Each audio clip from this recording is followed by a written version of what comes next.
Hola, good morning to all. I will be your presenter today as we talk about the challenge of machine learning and teaching philosophies in English language classroom. I go by the name Wenslin Quisado. Before we begin our discussions, let's first discuss our goals or objectives.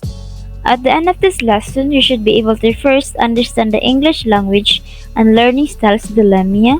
And second one, you should be able to understand the English language teaching methods from various studies. So again, the title for today's discussions is the dilemma of machine learning styles and teaching styles in English language classroom. So in this sections, or in this part, chapter, the dilemma of matching learning style and teaching styles in English language classroom. So we are going to talk about the relationship between learning styles and teaching styles in classroom learning has been a frequent point of controversy in English language education. So the effectiveness of matching and mismatching learning and teaching styles in the language classroom is viewed differently by styles proponents. So some researchers believe that matching learning styles with teaching styles can create an effective learning environment for students and improve language learnings. So some argued that avoiding the introductions of new teaching styles may limit students' opportunities to further develop their learning styles because the majority of the SLA learning or second language acquisitions and teaching styles models are derived from general psychology. So this chapter we will going to review the concepts and theoretical model from both SLA or second language acquisitions and general psychology publications. Understanding the conceptual basis of general psychology learning and teaching style models that can help us investigate the nature of learning and teaching style in English language classroom. So in SLA research, the term language learning refers to language prefer learn so refers to I mean the term language learning refers to language learners' preferred general approach to language acquisitions. That's according to SLA research. But in general psychology learning styles, learners prefer general approach towards learning which includes the process of absorbing, processing, and retaining new information. So some students learn more effectively if teachers can identify students' language learning styles and design teaching activities which can cater for student learning styles needs. That's according to a plethora of ESL and EFL research studies of Cornell 1983. And next we have Reid 1998. He also believed that successful learners should be able to learn in several different ways by developing their learning styles. So according to him, when exploring learning styles in language classroom, another important concept of teaching styles is is needed to be discussed. That's according to Reid 1998. So teaching style is commonly defined as teachers. Teaching teaching behavior is not limited to teaching technique or method.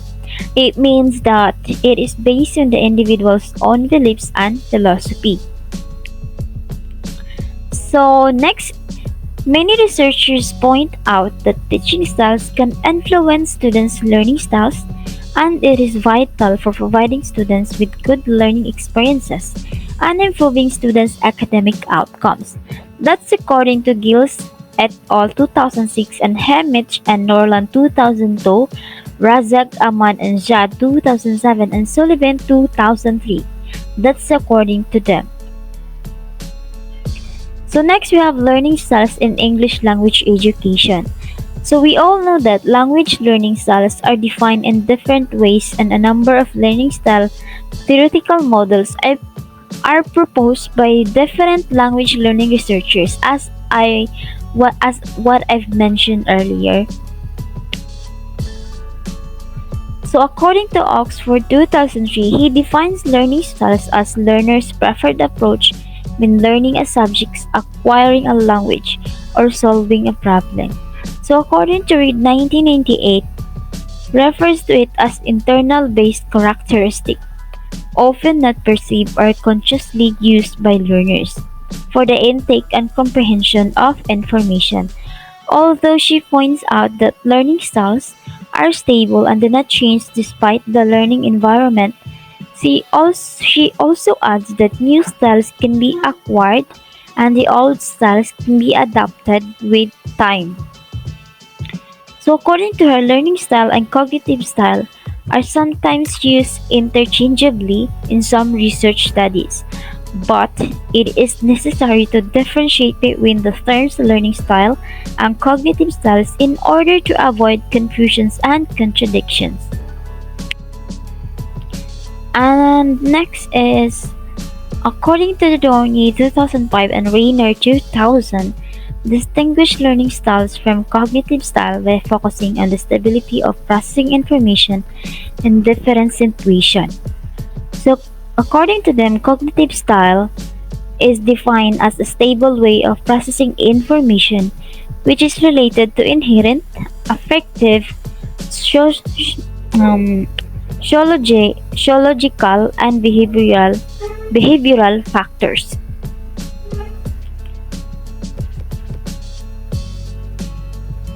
So, according to Dornier 2005 and Rainier 2000, distinguish learning style from cognitive style by focusing on the stability of processing information in different situations.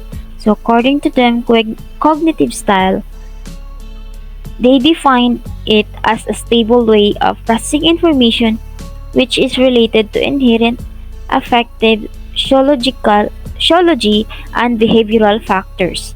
That's according to Dorney and Rayner 2005 and 2000. So next we have the study of Cassidy 2004 and Hollick 1987, Little and Singleton in 1980. So they emphasize that learning styles can change with experience or situation and can also be potentially trainable.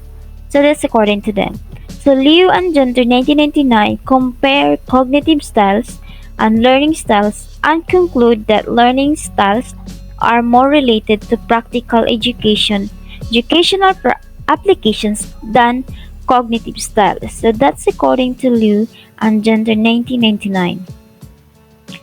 So, as most of the language learning style theoretical models have their own origins in general psychology. So, these sections we are going to outline some of the influential learning style models from both general psychology and SLA literature. To examine the learning style models from both fields is essential for exploring the nature of learning styles in English language classroom. So according to Curry 1983 to 1987, he proposed a theoretical framework of learning behavior and used the union metaphor to illustrate different layers of the construct. So now we are going to talk about the union model of Curry's 1983 to 1987. So according to the model, or according to Curry's union model, the outer layer is the instructional preferences, refers to learners' preference of learning environment. So it is described as the most observable. And the lowest level of is the stability and the most easily influenced layer. So Corey points out that this layer is the most unstable in the learning style arena, as it is directly relates to learning environment. So learner expectations like teachers' expectation and other external features. And the second layer is social interactions, which refers to learners' preferred choice for social interactions in learning. And the next layer, which is the more stable one. So it is the information processing, or in other words, the learner intellectual process, to processing information. So now let's take a look of the Carus Union model. So this is what it looks like. So the first layer is the instructional preferences, and the second is social interactions, and the third layer is the information processing style, and the fourth one is the prior knowledge, and the fifth is the personality style. So instructional preferences, it means observable but unstable. The social interaction is independent and dependent, and like collaborative, competitive, participant, avoidant. So information processing styles like intellectual approach. Sa cognitive styles naman is relatively permanent. And next we have the David Kolb's experimental learning theory. So according to David Kolb's 1984 experimental learning theory aims at explaining the interactions between the human's developmental stages, learning processes, and experiences. So it is similar to Carus Union model because it is focuses on the transactions between internal characteristic and external circumstances, and between personal knowledge and social knowledge. And next we have the four-stage learning cycle may vary according to learners' learning styles and the learning context.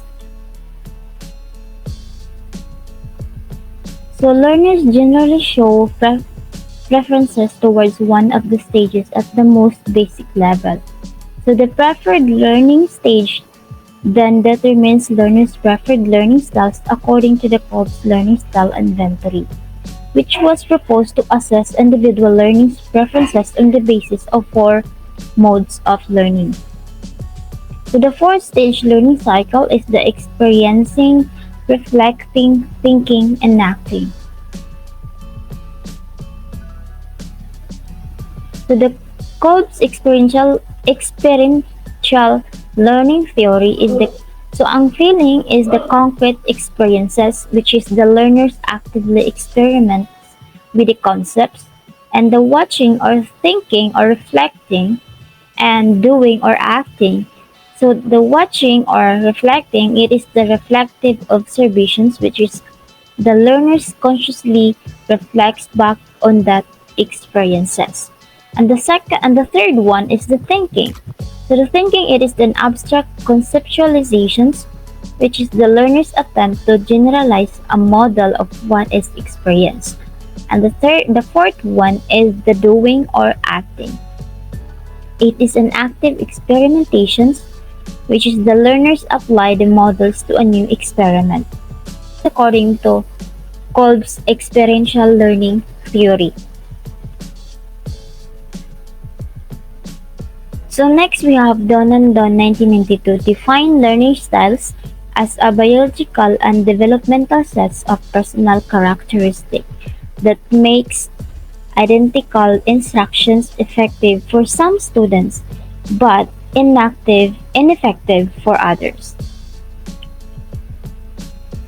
So the Learning Style Inventory is a popular self-supporting questionnaire for analyzing the instructional and environmental preferences of students. It was developed by Don and Don and Price 1975. Five main aspects and characteristics that is related to learning styles is first, environmental factors. Second one is emotional factors. Third one is sociological factors. Fourth one is physical, and fifth is psychological.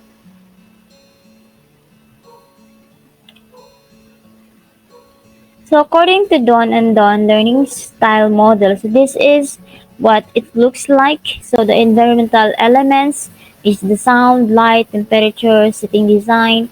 Emotional elements is the motivation, conformity, responsibility, task persistence, structure. And sociological elements is alone, pair, or by group, authority, or variety. So psychological elements, which is the perceptual elements: the auditory, visual, tactile, kinesthetic, intake, time of day, mobility. Cycle, so Donan Do 1992 to 1993 and 1999 explain that individuals usually are affected by only between 6 to 14 elements of the 21 elements. The specific preferences then contribute to the learning styles of the individual.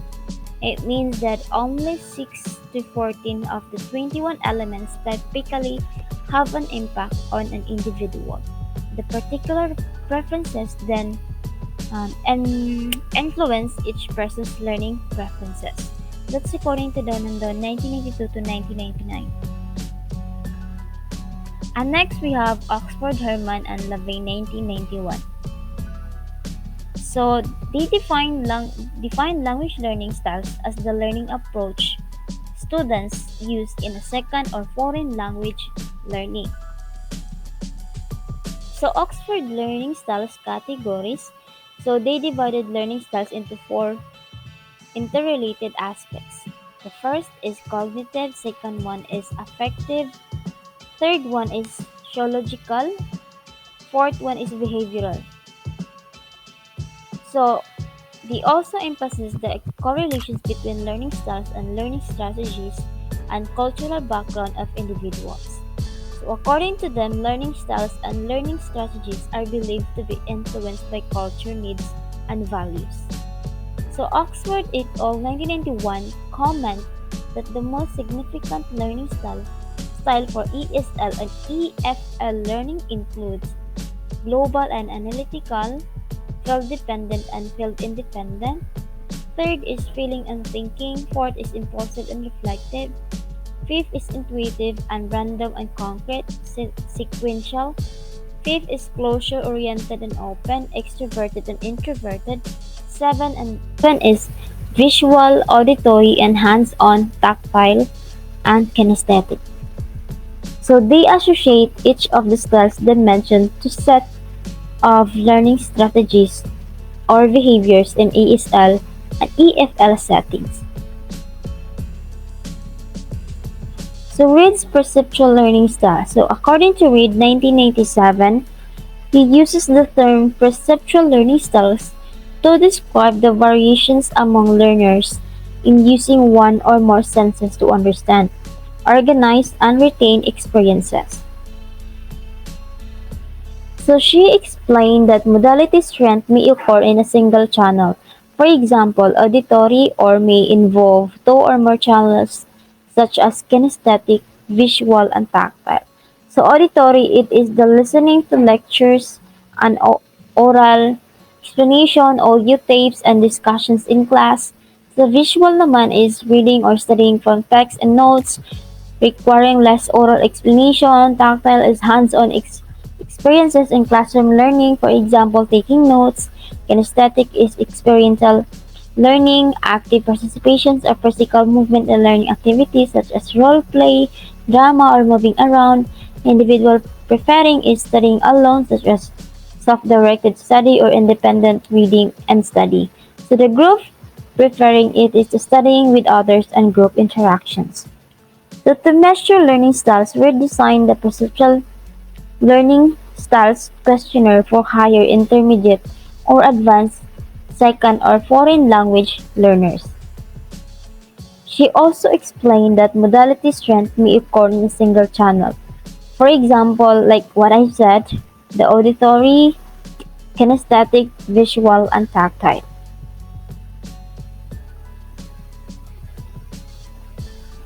So next we have, so before we proceed with the teaching styles in English language education, we are going to the back here.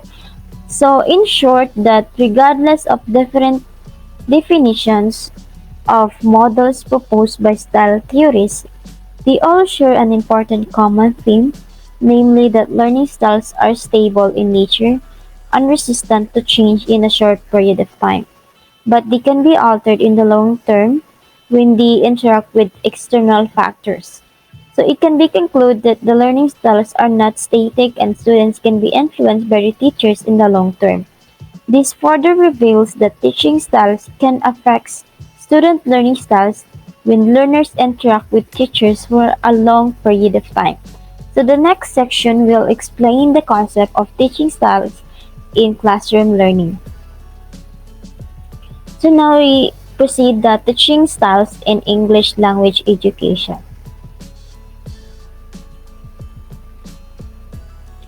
So language teaching style is defined as the sets of teaching techniques which share the same rules and beliefs of language teaching and learning. That's according to 2008. So teachers use different techniques in various ways within a particular teaching style, like language learning styles. Most of the language teaching styles, theories and models originated from general psychology. So these styles can affect how teachers present information, interact with students, manage classroom tasks, and supervise coursework. So according to Conti 1998 adds that teaching styles persist regardless of the teaching condition. So according to Holmich and Norland 1994 suggests that teaching style is the product of facets of teacher's life. This may include teachings and learning experiences, educational background, personal likes and dislikes, and cultural background. So therefore, teaching styles have less well-developed theoretical models in the literature than learning styles. So there has also been little research into various variables related to language teachers' teaching styles, such as educational and cultural background. So the primary cause of this has not been identified by the literature. So there is no denying that teachers' teaching styles can be influenced by a wide range of factors, including teachers' educational, cultural backgrounds, teaching experiences, and learning experiences. Even though it is generally accepted that teachers' teaching styles are are primarily based on their teachings, philosophies, and beliefs. Although teachers' personal ideologies and teaching philosophies may also change as they gain more classroom experiences. Like teaching styles can be consistent initially but change over time as teachers are exposed to more varied teaching situations, much like the nature of learning styles. So it is possible that over time teaching strategies may also be influenced by students' preferred learning styles. That's according to sum it up, that's according to Cook and Gracia, Jarvis 2004, Conti, Helmich, and Norland. So next we have the relationship between teaching styles and learning styles in English language classroom. So there are basically two main arguments about the relationship between teaching styles and learning styles in classroom learning. So some research suggests that learning styles and teaching styles should be well matched in order to enhance student motivations of learning. So the two main arguments that we are going to talk about is the matching theory argue that students may lose the opportunity to be exposed to unfamiliar teaching styles. That's according to the matching theory. So when mismatch between teaching styles and learning styles occur, students' language learning may be adversely affected.